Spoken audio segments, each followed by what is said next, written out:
I woke up beneath the rubble, surrounded by darkness, dust, collapsed concrete, and the screams of my 6-year-old son Nasser, crying hysterically above the ruins, trying to reach my buried fingers.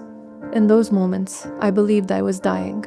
When I emerged, I discovered that my 51-day-old baby Rayan had been recovered lifeless after spending more than an hour trapped under the debris. He was a child born during a temporary ceasefire in the war. I was told Yaman, my 7-year-old, had suffered only minor injuries and had been taken to the hospital. The truth, however, was that my little boy had died before reaching it. Like countless mothers in Gaza, I had feared hunger for my children.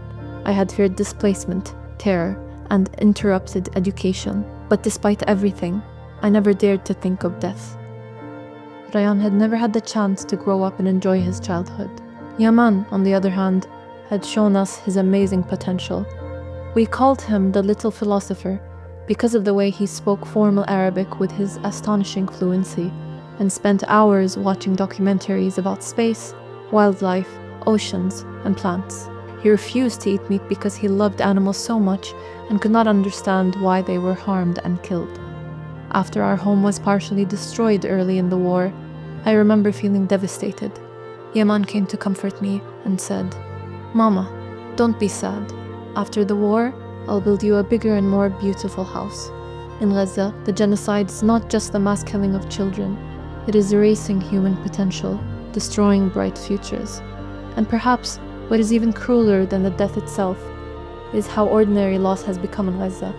For the rest of the world, Rayan and Yaman were just 2 entries added to the statistic of 21,000 Palestinian children massacred.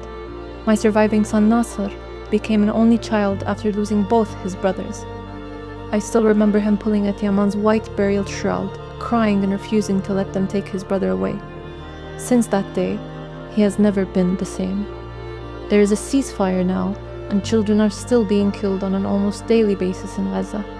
Perhaps because the world has grown accustomed to seeing Palestinian children as numbers, not as human beings.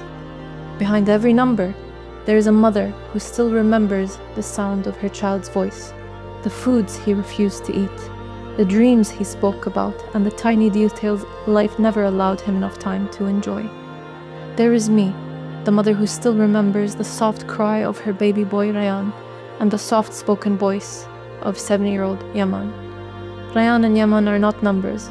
They are my children, whom the world failed to protect.